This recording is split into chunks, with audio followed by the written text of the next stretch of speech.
प्रेम से बोले शंकर भगवान की जय। माता गौरा पार्वती गणपत ललन माँ की जय। हर हर महादेव। देवों का देव महादेव जी के चरण में प्रणाम करती हूँ, मेरा प्रणाम स्वीकार हो। माता गौरी पार्वती के चरण में प्रणाम करती हूँ, मेरा प्रणाम स्वीकार हो। गणपति ललनवा के चरण में प्रणाम करती हूँ, मेरा प्रणाम स्वीकार हो।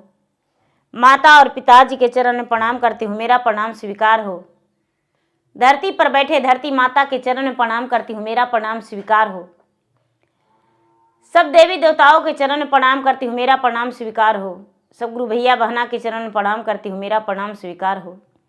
गुरु भाई बहना, मैं एक कथा सुनाने जा रही हूँ, इस कथा को पूरा सुनिए और रहस्य जानिए। हर हर महादेव। गुरु भाई बहना, एक नगर में एक राजा थे और राजा के एक कमिया था, कमियौटी करता था राजा के घर में। राजा रानी जो थे वो तनी सुन भी लेट पहुंचता था कमिया उसका, तो उसका मेहनत मजदूरी दिन भर के काट लेते थे। लेकिन उस कमिया में क्या खूबी था दीदी, बेचारा जात का भुइयां मुसहर था, नीचा जाति था, कमियौटी करता था राजा के घर में, सानी पानी करता था। उनकी पत्नी जो थी गोबर गोईठा करती थी राजद्वार में। राजा के घर में तनिक भी लेट पहुंचती थी तो इसलिए कि बेचारा भुइमा और भुइनिया जो दोनों थे, कमीमा कमीनिया, भगवान के भक्त थे, भोलेनाथ के पुजारी थे। दोनों बिना पूजा पाठ किए घर से बाहर नहीं होते थे। चाहे घियों के टेंगरा उड़ा जाता था लेकिन पूजा पर से ध्यान भटका के नहीं उठते थे। कितना ही लोग शोर मचाता था लेकिन जो बेचारा कमिया कमीनी थे उनका पूजा संपन्न होता था तबे उठते थे। उनका दिमाग में ही था कि भगवान का ध्यान में हम लगे हैं तो बीच में कैसे छोड़ेंगे। दीदी उनको यही लगता था कि बीच में भगवान का पूजा नहीं छोड़ना चाहिए और पूजा करके ही, संपन्न करके ही, उसके बाद ही उठते थे। धीरे धीरे कमिया कमीनी के ब्याह का समय व्यतीत कई वर्ष हो गया, लेकिन कमिया और कमीनी दोनों बांझ थे। राजा का कमिया जो थे वो बांझ थे, बेचारी कमीनिया बांझन थी, उनका संतान एक को नहीं हुआ। जब एक भी संतान नहीं हुआ दीदी, तो राजा के घर में जो रानी थी वो कहती है कमीनिया के कि तू बांझ हो, मेरा घर में काम मत करो, तुम्हारा परछाई से मेरा गाय गोरू सब बांझ हो जाएगा, मेरा बेटी पुतोह बांझ हो जाएगा, जे दूध खाएगा से बांझ हो जाएगा। अरे पति पत्नी बांझा बांझी है तो मेरा घर में काम मत करो। राजघराने से दोनों को काम से निकाल दिया गया। राजघराने से दोनों को जब काम से निकाल दिया गया गुरु भाई बहना, तो कमिया कमीनी दोनों बड़ी उदास हो गए कि हे भगवान, हमें दो रोटी के लिए राजा के राज दरबार में सानी पानी दिन भर करते थे, घर के काम राजा के यहाँ। मेरा पत्नी भी गोबर गोईठा सब करती थी और आज राज दरबार से मुझे निकाल दिया गया एक संतान के बिना। भोलेनाथ के शरण में पति पत्नी जाके दोनों भगवान के सामने अर्जी लगा के कमिया कमीनी दोनों कहते हैं कि हे भगवान, हे भोलेनाथ, हम कैसा भागा हैं जो एक संतान के बिना रोटी मिलना मुश्किल हो गया। मेरा नौकरी छिना गया, राज दरबार में मेरा नौकरी था, सानिये पानी लगाते थे लेकिन राज दरबार में नौकरी था, गोबरे गोईठा करते थे लेकिन राज दरबार में नौकरी था। हे भगवान, मेरा क्या कसूर है? यही ना कि आपको रोज हम पूजा करते हैं। यही ना मेरा कसूर है कि आपके मंदिर हम रोज आते हैं। तो क्या नीचा जाति का पूजा पाठ नहीं करना चाहिए? दोनों अर्जू लगा रहे हैं, भगवान के सुना रहे हैं। शंकर भगवान और पार्वती दोनों कैलाश पर्वत से देख रहे थे। पार्वती कहते हैं शंकर भगवान के कि हे भोलेनाथ, हे महाराज, हे प्रभु स्वामीनाथ, तनिक भी आपको दया नहीं लगता है?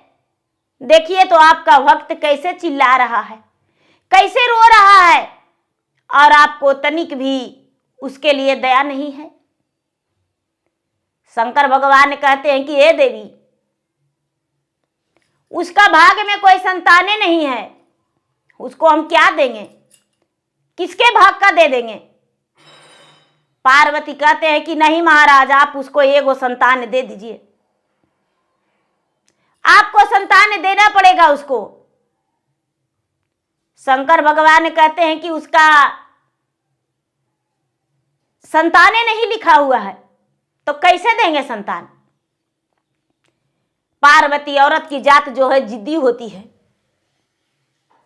औरत की जात जिद्दी होती है। बोली कि महाराज आप ही चल जाइए, वो कमीनिया के ओद्र से जन्म ले लीजिए लड़का बन के।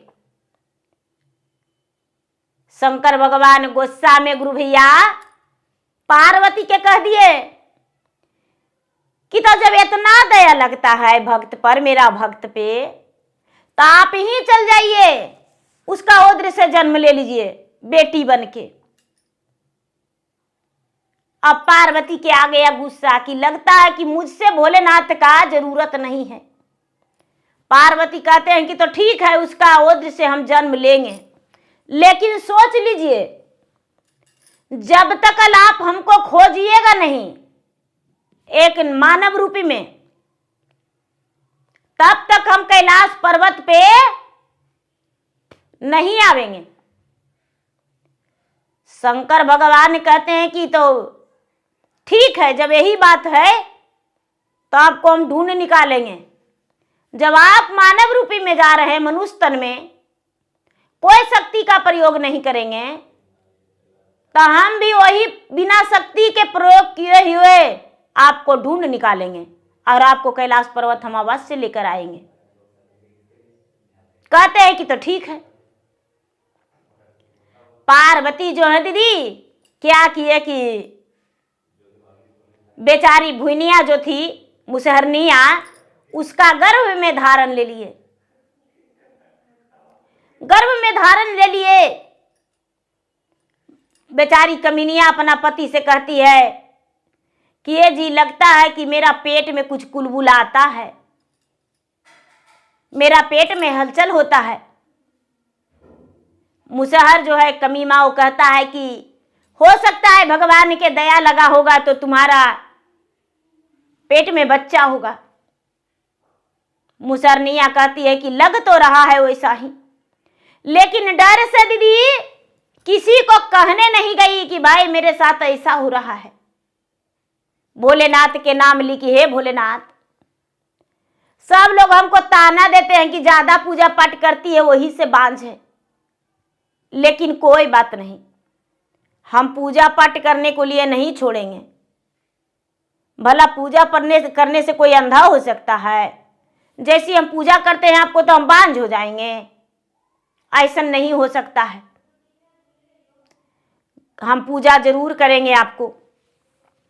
पूजा पाठ बेचारी करते रह गई। धीरे धीरे 6-7 महीना हुआ तो सब कोई कहने लगे कि हाय रे, रजवा के कमीनिया के लगता है कि बच्चा होने वाला है, लड़का होने वाला है। लेकिन राजा कितना पापी दुष्ट है जो बेचारा के निकाल दिया घर से, नौकरी से। हाय रे हाय, कितना कमाने वाला है, चलो मेहनत मजदूरी करके खा रहा है। गुरु भैया धीरे धीरे समय बीता और 9वां महीना हो गया। 9वां महीना हो गया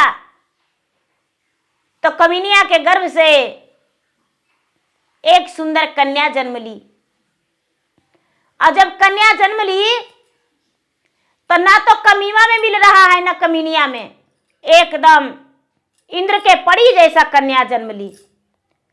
सब लोग देखने आए और कहने लगे कि आहा हा, ये भुइनिया के ओद्र से कितना सुंदर कन्या जन्म लिया है। जैसे श्री रामचंद्र के भक्त एक सबरी थी, उसी तरह इसका ओद्र से जन्म एक परी लिया है। सब लोग उसको नाम पूरा गांव में जापने लगे, सब कोई नाम जपने लगे। धीरे धीरे समय व्यतीत हुआ, लड़की बड़ा होने लगी। अब साल 9 महीना तो गर्भे में पार्वती रह गए। धीरे धीरे बड़ा होने लगे तो बढ़ने का 1 जौ और बढ़ने लगी बच्ची 2 जौ। एकदम दिन दोगुना रात चौगुना बढ़ने लगी। साल भर के बच्चा एकदम लगने लगा कि 3 साल के बच्चा है। शंकर भगवान के खलबली मचने लगा कैलाश पर्वत पे कि मेरे पार्वती जब मेरे साथ नहीं है तो मेरा जिंदगी अधूरा है। शंकर भगवान गए विष्णु जी के पास कि विष्णु जी मेरा मदद कीजिए। विष्णु भगवान कहते हैं कि क्या मदद करें? तो देखिए ना, हमको त्याग करके मेरे अर्धांगिनी जीवन संगनी मानव तन में जन्म ले लिए हैं और अकेले हम कैलाश पर्वत पे रह रहे हैं, अब कैसे रहेंगे? विष्णु जी कहते हैं कि समस्या के समाधान तो मुझसे नहीं होगा, मुझसे नहीं होगा। ब्रह्मा जी से कहिए। जो ब्रह्मा जी से बोले तो ब्रह्मा जी कहते हैं कि उसका अंश में तो संतान नहीं था, पार्वती जन्म लिए उसका संतान बन के, तो फर्ज तो निभाने होगा, आपको तो अकेले रहना ही पड़ेगा। शंकर भगवान कहते हैं कि तो कोई संदेशा उसको ला दीजिए, उसका कोई संदेशा ला दीजिए, इतना ही मुझे संतोष है। विष्णु भगवान कहने लगे कि तो उसका संदेशा के लिए तो नारद को मनाना पड़ेगा, नारद को कहना पड़ेगा। शंकर भगवान नारद जी के पास गए और नारद जी के बोले कि महाराज आप मेरा पार्वती के संदेशा ला दीजिए। पार्वती के संदेशा लाने के लिए नारद जी पृथ्वी लोक में गए, एक साधु महात्मा के रूप धारण कर लिए।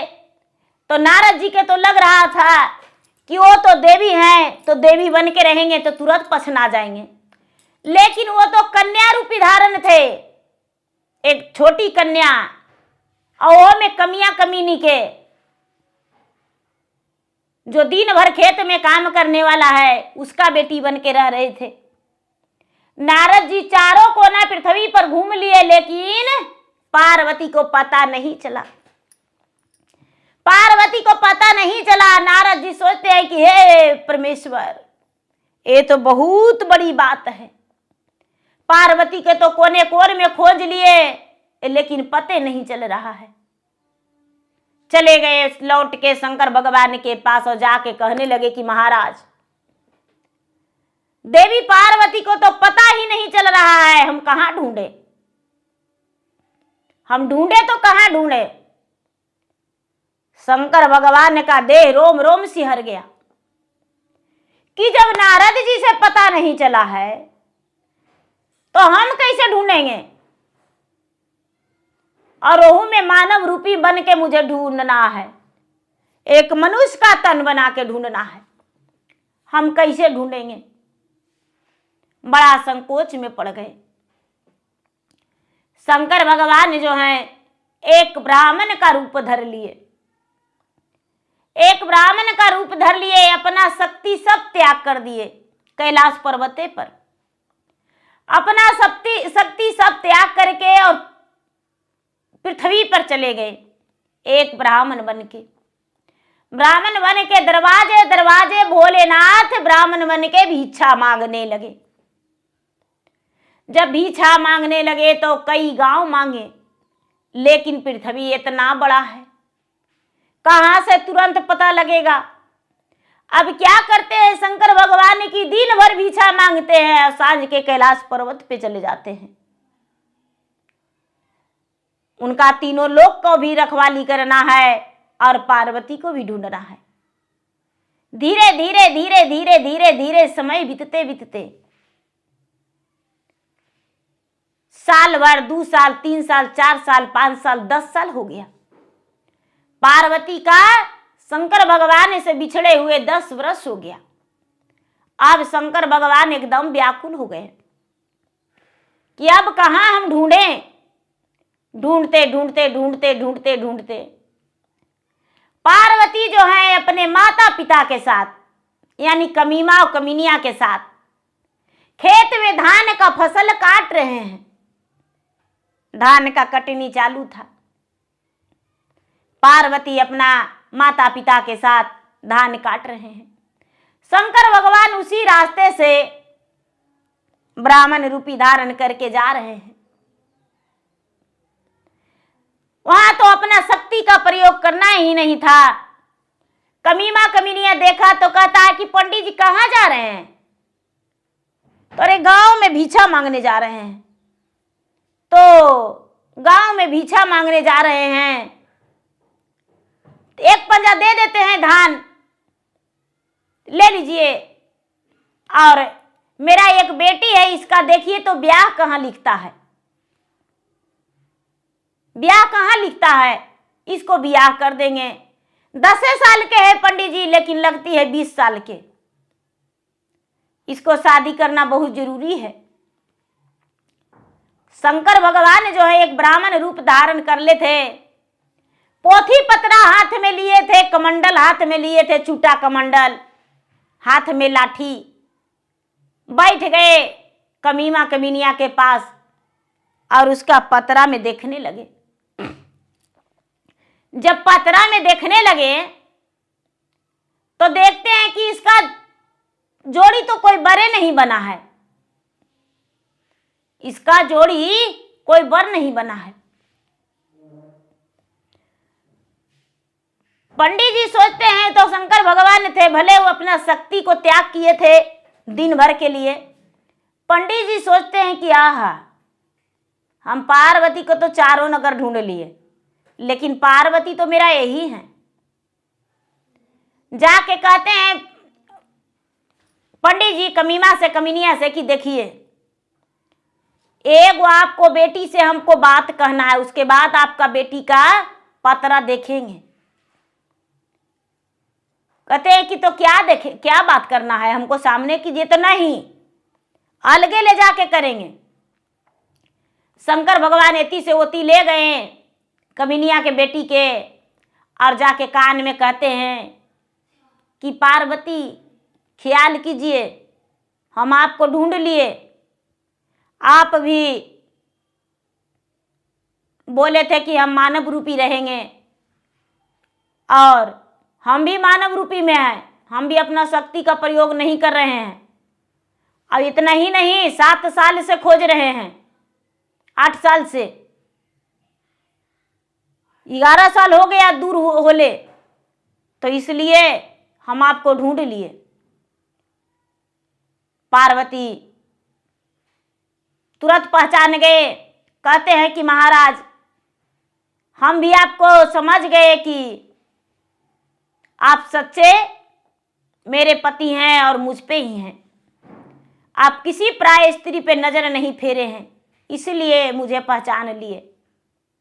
हम आपके साथ चलने के लिए तैयार हैं, लेकिन कैसे? हम आपके साथ कैसे चलेंगे? फिर तो ये कमीमा कमीनिया के बेटी बिना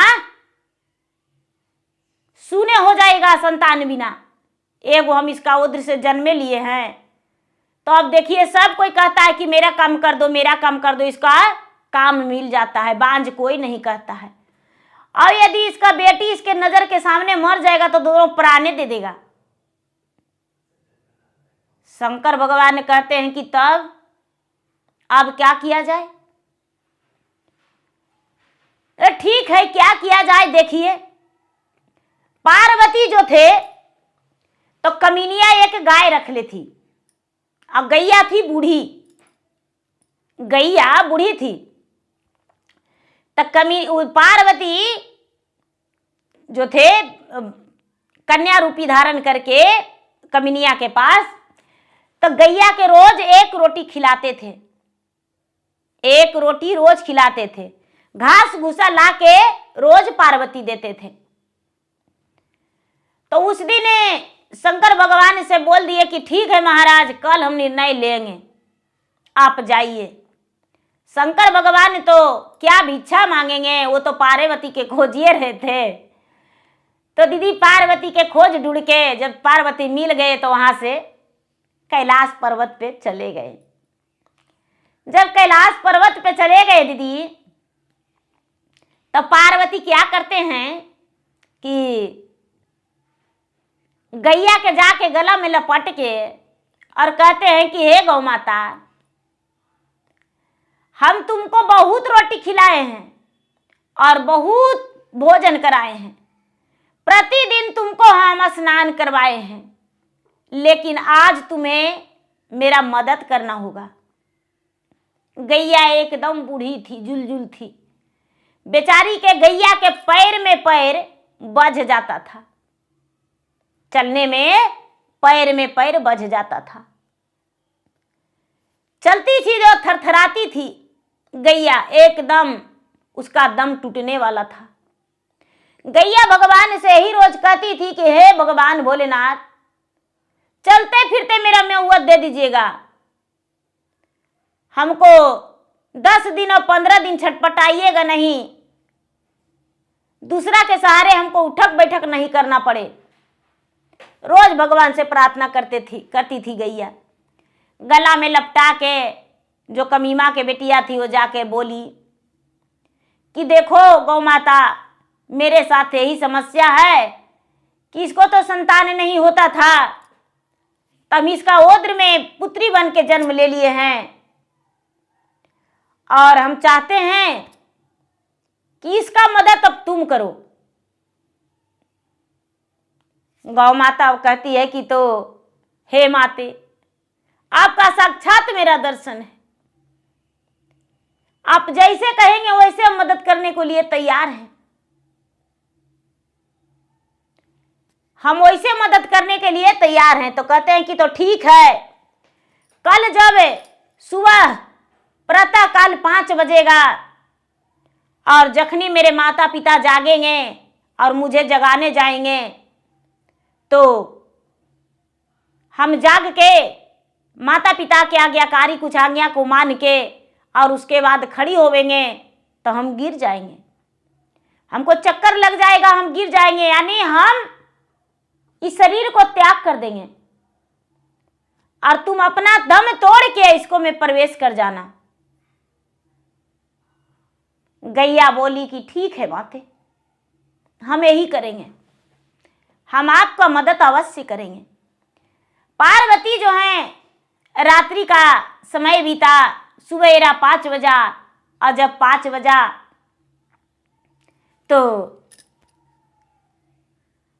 कमीमा कमीनिया दोनों जागल थे, बेटी को जगाए, बेटी उठो हम पूजा करने जा रहे हैं, नहा के उठो बेटी हम पूजा करने जा रहे हैं। गैया बेचारी बैठी हुई थी, आस देख रही थी, बूढ़ी तो है ही थी। जो कमीमा के बेटी थी वो उठी और उठ के और बोली कि हाँ माँ, हम भी नहाएंगे। नहाने के लिए पार्वती जा रहे थे, यानी कमीमा के बेटी, और चक्कर खा के गिर गई, चक्कर खा के गिर गई। कमीमा कमीनिया चिल्लाने लगी कि अरे बाप रे, मेरा बेटी का क्या हो गया, बोल नहीं रही है, बोलती बंद हो गया, सांसों बंद हो गया। पार्वती का उसमें से निकल गया प्राण, खाली सब रह गया, यानी मट्टी रह गया। उसी में गौ माता का दम टूट गया। उसी समय गौ माता का दम टूट गया और गौ माता का जो आत्मा था वो कमीमा के बेटी में समा गया, प्रवेश कर गया। पार्वती हैं जो शंकर भगवान के पास पहुंच गए और शंकर भगवान के कहने लगे कि हे महाराज प्रभु, गाय का तो दम टूट गया है, उसका आत्मा को उसमें प्रवेश कर दीजिए, और नहीं तो कमीमा और कमीनिया रो रो के अपना जान दे देगी। शंकर भगवान मदद कर दिए। गाय माता तुरंते मनुष्य तन में प्रवेश कर गए उनका आत्मा, और आत्मा तो अमर होता है, आत्मा तो मरवे नहीं करता है। ये बोलता अमर होता है, बोलता तो मरवे नहीं करता है। अरे छूट तो जाता है ये शरीर, चाहे किसी जीव का शरीर हो, छूटता तो है ये शरीर, मिट्टी का शरीर छूटता है, आत्मा तो अमर है। गाय माता भी धनो धन भगवान का धन्यवाद किए कि हे माते, मैं आपका लाखों लाख बार धन्यवाद करती हूँ और मुझे मानव तन मिल गया। मैं इससे ज़्यादा क्या आपका आभारी बन के कहूँ, इससे ज़्यादा मैं क्या मांगू आपसे जो कि मुझे मानव तन मिल गया। ऐसा कह के और गाय माता लड़की बन के बैठ गए। माँ क्या हुआ, क्यों रो रही हो, क्यों रो रही हो, क्यों रो रही हो? बेचारी कमीमा कमीनिया दोनों चुप हो गए। बेटी को अलार दुलार तेल पानी सब करने लगे कि अरे बाप रे, मेरा बेटी की क्या हो गया था, मेरा बेटी की क्या हो गया था। इतने ही में कोई कह रहे हैं कि ए कमीनिया, आपका गैया जो है खुड़ी पटक रही थी और उसके बाद मुड़ी पटक दी। बेचारी कमीमा, बेचारा कमीमा और कमीनिया दोनों गाय के पास गए। जब गाय के पास गए दीदी, तो देखते हैं कि गाय बेचारी अपना दम तोड़ दी। गाय बेचारी अपना दम तोड़ दी, गाय मर गई थी। सब लोग कहने लगे कि अरे बाप रे बाप, इसको कि यहाँ कितना बड़ा काल आया था, पहले बेटी पर आया और उसके बाद देखिए गैया मर गई। अरे बाप रे, कितना बड़ा काल, अगर जो गैया नहीं मरती तो इसका बेटिए मर जाता। बेचारा के बेटिए एकदम चक्कर खा के गिर गई थी और देखिए बेटी जीवित हुई तो गाय मर गई। भगवान इसके घर से एक जीव निकाल लिए, दुश्मन जो था एक जीव निकाल लिया। काल मड़राया लेकिन बेटी को संकट टल गया और गैया पर पड़ गया। सब लोग कहने लगे कि देखिए चिंता मत कीजिए, गैया तो बूढ़ी थी, पोछधुनवा था, गैया फिर आ जाएगी। बेटी यदि मर जाती तो बेटी नहीं आती, इसलिए बेटी के डॉक्टर के पास ले जाके दिखा दीजिए, ओझा नैया के पास ले जाके दिखा दीजिए, ब्राह्मण से पतरा दिखा दीजिए। जो कमीमा है वो कहते हैं कि कल ही तो हम पतरा दिखवाए थे ब्याह के लिए, तो पंडित जी बोले कि इसका जोग तो बड़े नहीं अभी बना है, बाद में दिखा लीजिएगा। तो ठीक है, फिर से हम पंडित जी को बुला के और इसका पतरा दिखवा लेते हैं। बेचारी ओझा नैया से झरवा फुकवा ली, डॉक्टर के पास दिखवाई तो डॉक्टर जी कहे कि इसका कोई बीमारी नहीं है। ओझा नैया कह दिया कि कोई भूत मूंगा नहीं है। पंडित जी को बुलवा के और ग्रह गोचर दिखवाई तो पंडित जी कहते इसका कोई ग्रह गोचर नहीं है, इसको तो नया जन्म हुआ है। पंडित जी से कमीमा कमीनिया पूछे कि तो देखिए तो इसका शादी का दिन कब बनता है। पंडित जी जब उसका शादी का दिन देखें तो कहते हैं कि शादी तो इसका इन्हें साल हो जाएगा, बर ढूंढिए। कमीमा और कमीनिया दोनों इस बात को सुन के बड़ा प्रसन्न हो गए, बर ढूंढने लगे। एक अच्छा सा बर मिल गया और उसका ब्याह का तैयारी करके धूमधाम से कमीमा कमीनिया एक अच्छा सा बर ढूंढ के ब्याह कर दिए। शंकर भगवान और पार्वती, ब्रह्मा जी और विष्णु, लक्ष्मी और सरस्वती, गणपति, इंद्र महाराज, उसका विवाह में सब साथ हुए। सब एक मानव रूप धारण करके और सब उसका विवाह में आशीर्वाद देने के लिए प्रकट हुए। सबके पार्वती खुदे से न्योता दे के बुलाए और बुला के और अक्षत सब उस पर छिटवाए। सब मिलके आशीर्वाद दिए। कमीनिया का कमीमा का बेटी अमर हो गई, सदा सुखी और सुहागन रहने का आशीर्वाद दिए। भगवान आशीर्वाद दिए कि जाओ सुखी जीवन पाएगी और धन वान रहेगी, पुत्रवान रहेगी, सुहागवती रहोगी। नैहर और ससुराल तुम्हारा नाम रोशन रहेगा। कभी कोई तुम्हारा शिकवा शिकायत नहीं करेंगे, तुम्हारा नाम आगे रहेगा। जैसे सबरी का नाम चला था, उसी तरह तुम्हारा नाम भी दुनिया में रोशन करेगा। कभी कोई भी तुम्हारे बारे में शिकायत नहीं करेंगे। भगवान ने धन्यवाद करके आशीर्वाद देके मुख भरा। सब देवियां आशीर्वाद देके और सब अपने अपने स्थान पर चले गए। कमियां कमीनी का बेटी सुखी जीवन बिताई, कमियां भी सुखी जीवन बिताया, क्योंकि एक सच्चा भक्त था वो कमियां और कमीनी भगवान का, और सच्चा भक्ति के कारण भगवान उसे सब सुख दिए, कोई सुख नहीं कमी छोड़े। तो प्रेम से बोलिए शंकर भगवान की जय, माता गौर पार्वती गणपति ललनवा की जय। धन्यवाद।